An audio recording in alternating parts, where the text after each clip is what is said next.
Once again, may buntag sa tanan. As usual, usa ka may buntag kay karon adlaw sa Ginoo, and this is what we call the Lord's Day. Karon ni ikatulo nga simana sa Kwaresma, we enter, nakasulod na ta sa gitawag nato nga season of Lent. Ang Lent, Kwaresma, is an invitation to return to God's mercy. Ang kalooy sa Ginoo mulungtad hangtod sa kahangturan. Pero usay magsaligta ng giingon nato nga kalooy sa Ginoo. Anyway, mahimo lang ko, di lang ko musimba kay na may kalooy ang Ginoo. But remember this, ang consequences ana imo. But God is always merciful. Wala na mundang hantod karon nagpabilin nga maluluyon ang Ginoo. But we have to think, no?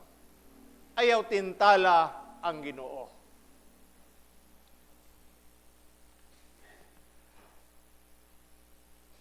Paunsa man ko, how can I open my life to the mercy of God? Saan ako pag-abre sa akong kinabuhi diha sa kalooy sa Ginoo?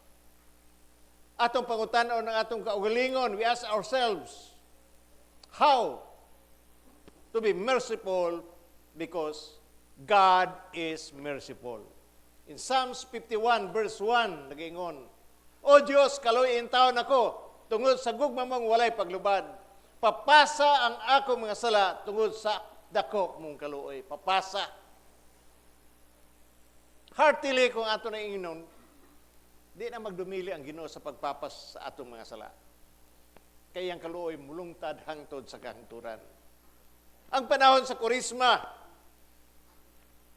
ang katawhan niya commanded by God to return to Him, pero daghan ang uban nga mga hadlok, they fail to return to God. Naguna-una sila nga harsh kay ang Ginoo, suko kay ang Ginoo, i-judge ko sa Ginoo, i-condemn ko sa Ginoo, i-condemn humanity. We tend to think about mercy of God in our weak human standard. Or how we treat one another. Ingnari yung tapad, ang kalooy sa Ginoo na anim mo.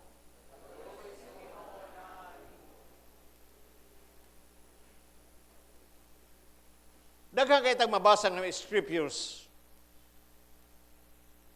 Nga unsa siya klase, loving Father our God is. Gitawag ta niya sa pagbalik diha kaniya sa katibukan sa atong kasing-kasing. For He is gracious and merciful. Maluluyon ang Ginoo. Kita na hiagom ta sa kaparutan, na hiagom ta sa kalisod. Why? Because we are disobedient to people. But the mercy of God remains forever. Ang kalooy sa Ginoo,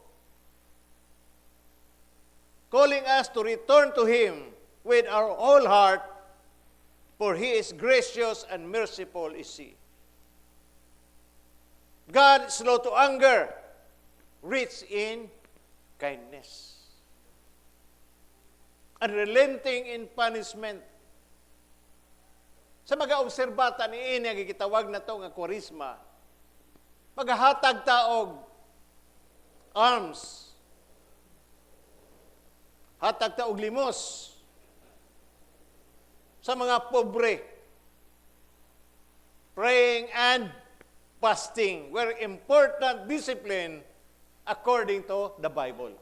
Giving, praying, and fasting. Lain mo na itong tiyan, ginaanad sa katuig.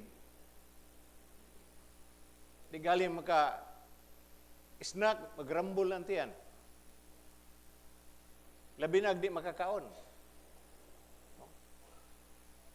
Pero mao ka na ang duha, tulo. nga giingon sa Bible nga pinakaimportante paghatag sa mga pobre, pagampo o pagpuasa. Were important discipline according to the Bible, this was a religious practice. Religious practice ni sa mga gitawag nato nga pariseo, but kini nga practice wala ni gi-condemn sa Ginoo. But be sure, when we practice, kung ato yung paghimuon, our hearts are right as we practice them. The Pharisee, they were gain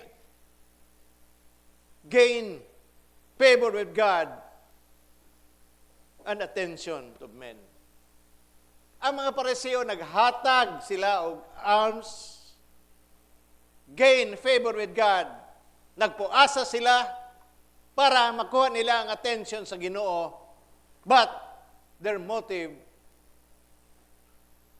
was wrong. No amount of giving can purchase salvation. Namuadto ko sa gitawag nato ang episo.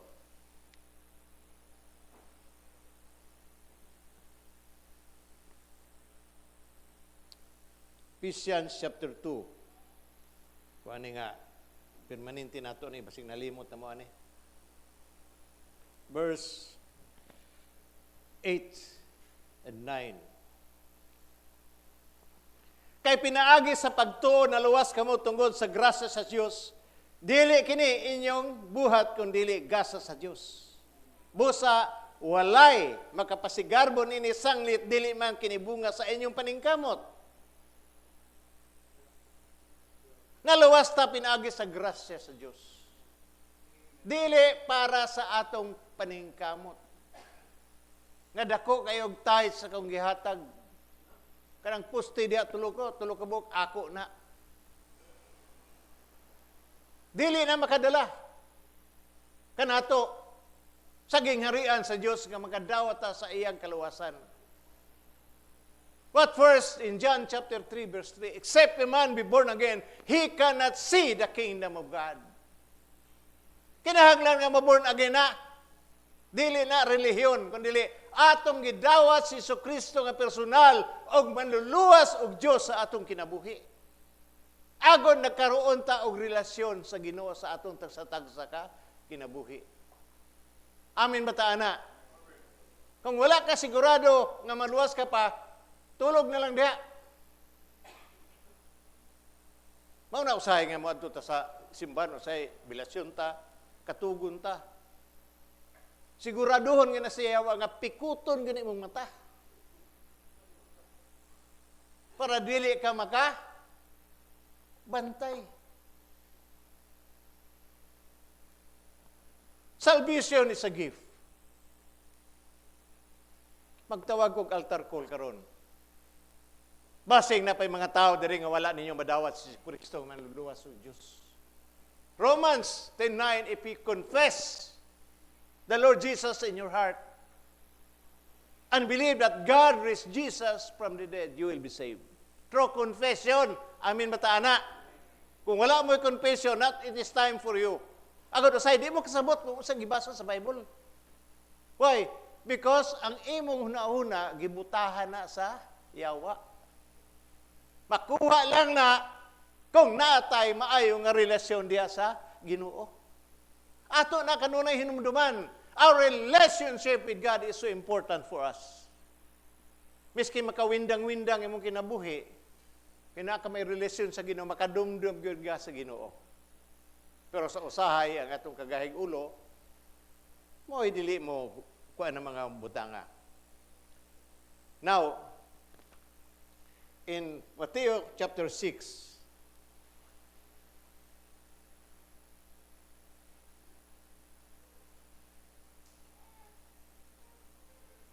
verse 1. Matnguni nga dili ninyo ipasundayag ang inyong mga maayong buhat. Tanaw na mga politiko. Pasundayag yun na, pero kung siyang sa Bible.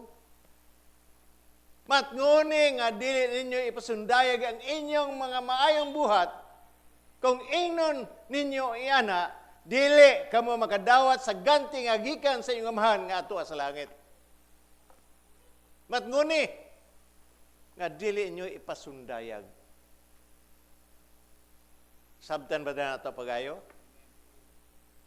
Ayaw ipasundayag. Ayaw butang og kartula diha nga nanghatag ka og bugas. Tanaw na ang mga politiko manghatag og bugas na ilangalan. Di ra ba na ila kwarta? That's taxpayer money. Ang panahon sa eleksyon, daghang kay mga Kristohanon nga mapalit pag yun. Kay, kana lang siya kung buturan, kay mura na ako'y utang kababuton, kay gihatagan ko niya og 3,000. More than 3,000 gihatag nimo. Ako mudawat man ko, pero di ko mangayo.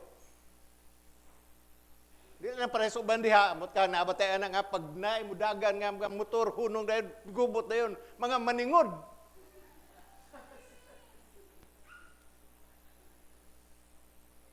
Mudawat ko, nganong dili god.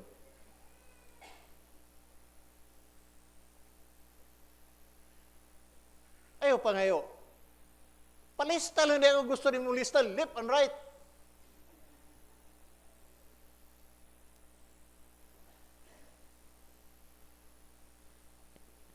Sa ako nang gingon, salvation is a gift. But if our motive is to praise like Pharisees, na angay siyang dagon, call the attention of what we are doing, but if our motive is not to serve God in love, then dili na maayo. Pleasing God,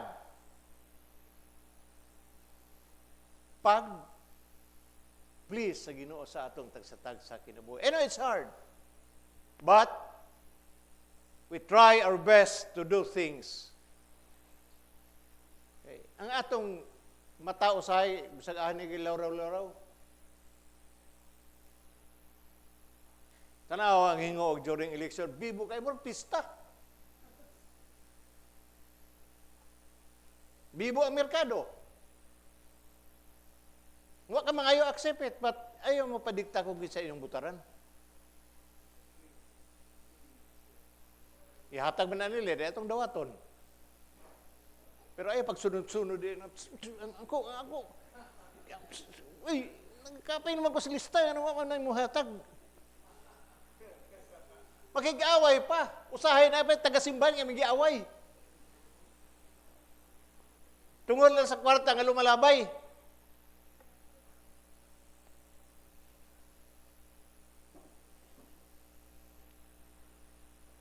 Jesus give for instruction to guide us sa atong kinabuhi. Pray in secret before we pray in public. Number 2, pray sincerely. Number 3, pray for God's will sa atong kinabuhi.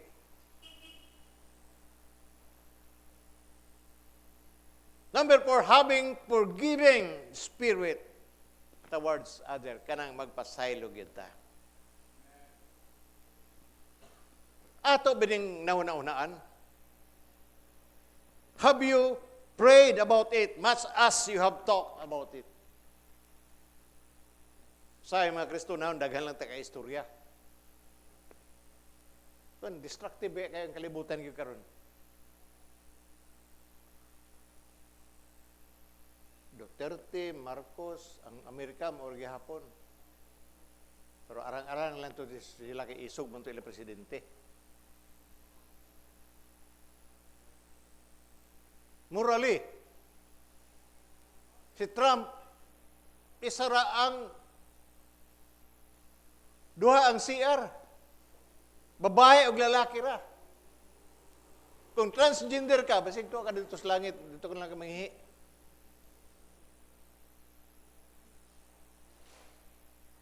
He doesn't want divorce.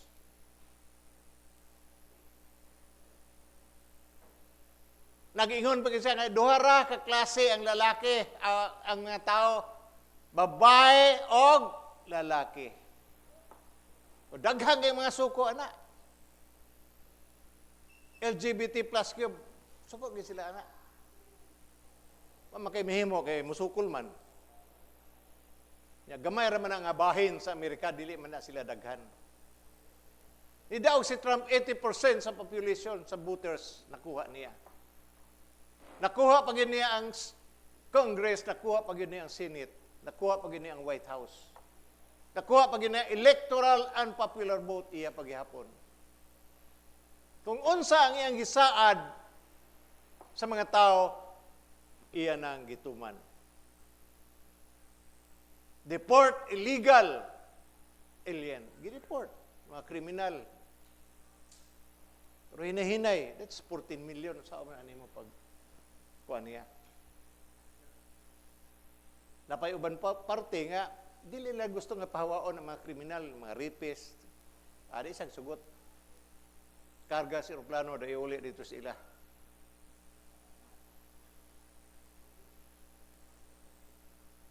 Why? Tungod ang mga Kristohanon nag-fail ani nga area. Kung na uban isog ng mga Kristohanon yun. Buadto sa abortion clinic, dito mag-demonstrate. Dili magigaway, hindi magisumbagay. Pero isa gihimo during the time of Biden, gipang-aresto rin, nagpriso. Pagka-presidente ni Trump, gihibuyan niya tanan.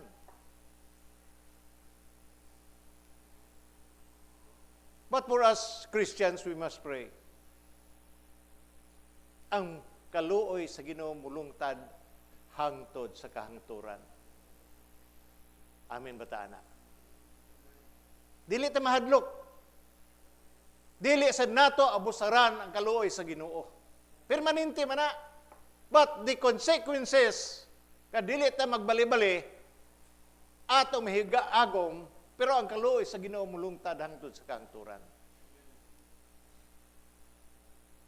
Na misunderstood nato na usahay ang kalooy sa Ginoo. Ay, anyway, maluluyon mo Ginoo, kasabot ang Ginoo. Kasabot lagi Ginoo nga tapulan ka.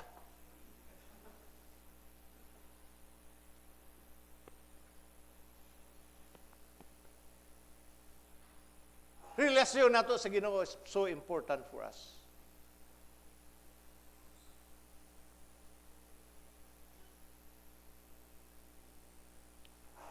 I was in Kalibo. No? Lunes, niabot ko dito. Nasakit na ko. The same sakit, amoeba. Meeting lang, ako may nag-preside sa healing oil, kaya ako may pinaka-senior. Sa mensahe ko, nakadumdum ko nga, kini inyong lugar, may man inyong lugar. Pero, sige lang kong kasakit, kadaanhin ako kasakit ko. Siguro daghang wakwak na ninyo. Ako nag-isulti sa ila. Basta ako ay stand the word of God, no weapon formed against me shall prosper. Nahuman ang among event dito sa Kalibo. 7:13, sakay ko going to Iloilo. Pagsakay pa lang na ako sa sakinan, paghawa sa Kalibo, nawala ako sakit.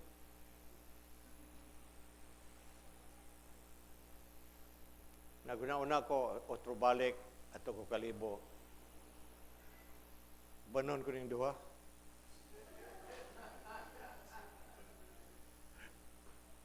Para sa gihimo gahapon, na may gi-exercise, na sila gi-exercise diri o sa kabata. Kuya, santo kay di masabaan. Gamay lang kaayo. Ang uban manumbag, ang uban suklan, ang uban ingnon na si Padre Rex, si Padre to, iyawa mo. Kung nabali na hinuon eh.